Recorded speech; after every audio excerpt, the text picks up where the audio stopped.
এখনকার মানুষ গিরগিটির থেকেও দ্রুত রং বদলায়। গিরগিটি যেমন যখন যে রঙের উপর দিয়ে যায় তখন তা ধারণ করে, মানুষও তেমন আপনার সাথে খুব গভীরভাবে মিশে যাবে, আবার আপনার শত্রুর সাথেও গভীরভাবে মিশবে। আপনার যত গোপন কথা তাকে তা বিশ্বাস করে বললেন, সেই বন্ধু আপনার শত্রুর সাথেই খোশ মেজাজে আড্ডা দেওয়ার জন্য আপনার গোপনীয়তাকে ব্যাখ্যা করবে। তো গুড মর্নিং ভিউয়ার্স, আমার আরও একটা নতুন ভিডিওতে আপনাদেরকে এত ভালোবাসা। আপনারা যারা নতুন আমার ভিডিও দেখছেন তাদের সবাইকে আমার ভিডিওতে আরও একবার ওয়েলকাম। তো আজকে আপনাদের সাথে কথা বলতে বলতে আমার সংসারের যে সমস্ত আশিবাসী কাজ থাকে তা মোটামুটি মিটিয়ে নিলাম। আমার স্নান করে পুজো দেওয়া হয়ে গেছে, এখানে বিছানা পাটিও পরিপাটি করে পেতে নিয়েছি, পুরো চাদর টান করে চাদরটাও চেঞ্জ করে দিয়েছে। আর এই যে মেয়ের টেন্ট হাউসটা মেয়ে এখানে রেখে দিয়েছে। এবার দেখতে হবে কি এখন রান্নার আয়োজন করি, দেখা যাক কি রান্না বান্না করি। আর আজকে ঠিক বাইরের আবহাওয়াটা এরকম ঝলমলে খটখটে রোদ্দুর উঠেছে, দেখতে পাচ্ছ। আমার শরীরটা কালকে বলেছিলাম না যে শরীরটা ভালো নেই, তো আমার আজকে ঘুম থেকে উঠতে অনেকটা লেট হয়ে গেছে। আজকে ঘুম থেকে উঠতে 9টা বেজে গেছে। এই যে আমার ঠাকুরদেরকেও দর্শন করে নাও তোমরা। আর এখানে দেখো আজকে রান্না বান্নাও আমার এখন কমপ্লিট হয়ে গেছে। আছে ভাত, লেবু লঙ্কা সহযোগে ভাত আছে, বেগুন ভাজা, আলু সিদ্ধ মাখা ঘি দিয়ে, শুকনো লঙ্কা ভেজে, আছে উচ্ছে দিয়ে তেঁতোর ডাল, আছে ধনে পাতার বড়া, পাঁপড় ভাজা, আছে ঢ্যাঁড়সের ঝাল সর্ষে বাটা দিয়ে। 1 গ্লাস জল সহযোগে পরিবেশন করলাম আজকের লাঞ্চ মেনু। কেমন লাগলো কিন্তু অবশ্যই জানাবে। এত কিছু রান্না করি আর এই পাখিটা কি দিয়ে ভাত খায় দেখো, আলু সিদ্ধ ডাল আর পাঁপড় ভাজা দিয়ে খাচ্ছে। নিরামিষ দিনে ওর খুব হ্যাপা। বললাম যা দিদির ঘরে গিয়ে মাছ ভাত খেয়ে নে, কিন্তু খাবে না। না, তোমরা তো এখন ক্লে নিয়ে খেলা করো, আমরা যখন ছোট ছিলাম আমরা মাটি দিয়ে খেলতাম, মাটি ভিজিয়ে কাদা করে ক্লের মতো। তোমরা যেমন ক্লেটা যেমন সফট হয়, মাটি ওরকম হয়। যেমন মাটির পুতুল নিয়ে ক্লে মাটি দিয়ে কত কিছু দিয়ে আমরা কত কিছু বানাতাম জানো ছোটবেলায়। দিদুন আমাদেরকে মাটি দিয়ে পুতুল বানিয়ে দিত, আমরা সে পুতুল নিয়ে খেলতাম। দিদুন এবার মামা বাড়ি যখন যাবে দিদুনকে বলবে মাটির পুতুল বানিয়ে দিতে, দিদুন বানিয়ে দেবে। কবে যাবে মামা বাড়িতে যখন।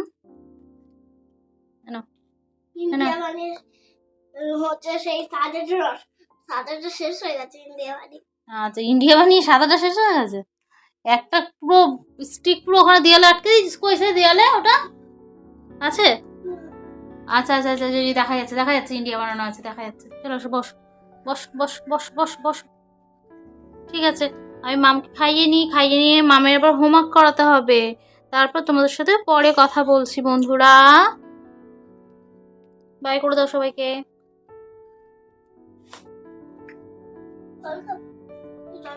দুপুর 4:30 বাজে, অবস্থা দেখো। কালবৈশাখী ঝড় উঠছে, পুরো মেঘ করে অন্ধকার হয়ে গেছে চারিদিকটা। ওই দেখো দূরে নারকেল গাছগুলো দেখলে বুঝতে পারবে কি পরিমাণে ঝোড়ো হাওয়া দিচ্ছে।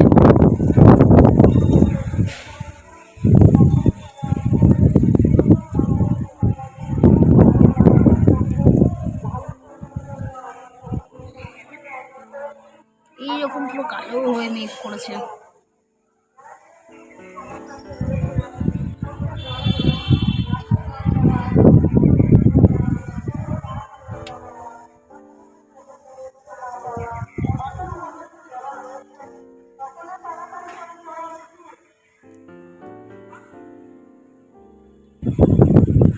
অন্ধকার হয়ে এসছে, পুরো বৃষ্টি নামবে একটা। আর এইখানে দুটো পাখি,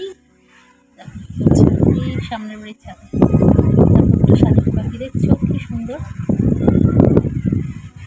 একজন উড়ে গেল, একজন এখনো ঘুরছে ওখানটাতে।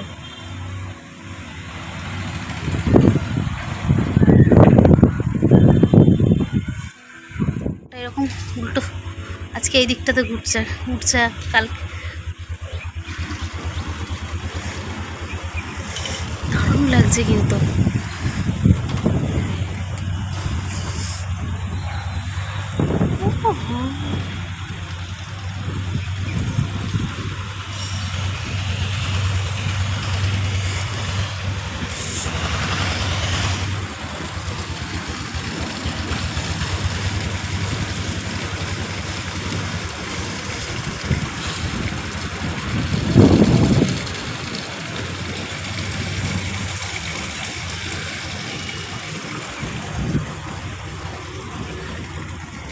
ঝড় উঠলে সমস্ত পাখিরা তার নিজের বাসায় ফিরে যাচ্ছে।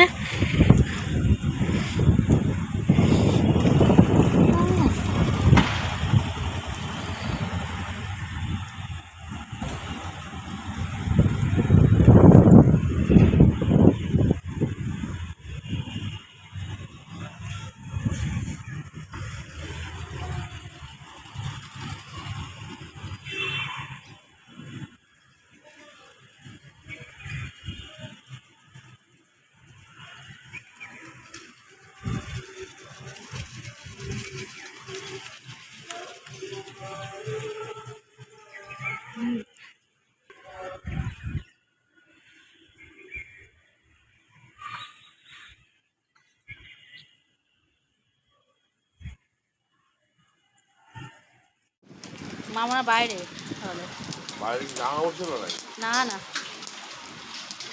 ওই দেখো শিলাবৃষ্টি হচ্ছে আজকে। এই যে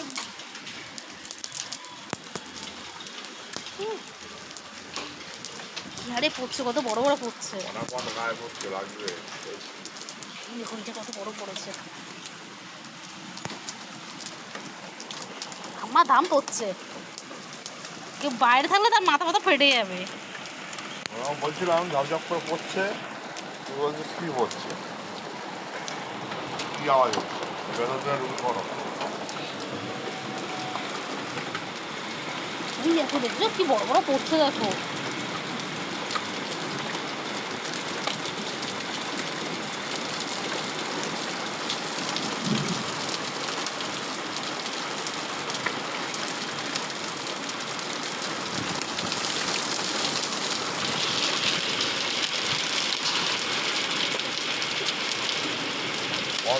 মজা কাটা তারের এখান থেকে বার হয়ে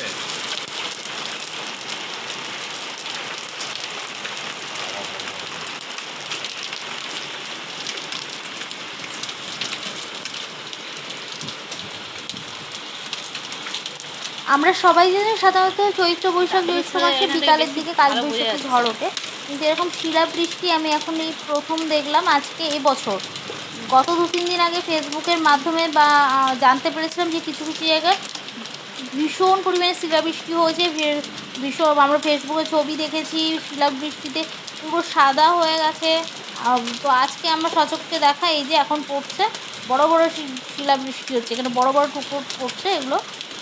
তো যারা যারা আমার ভিডিও নতুন দেখছো তারা কিন্তু অবশ্যই পুরো ভিডিওটা ফুল ওয়াচ করো, এবং কিন্তু যারা যারা নতুন দেখছো তাদের কাছে রিকোয়েস্ট থাকবে চ্যানেলটাকে সাবস্ক্রাইব করো, পাশে থেকো।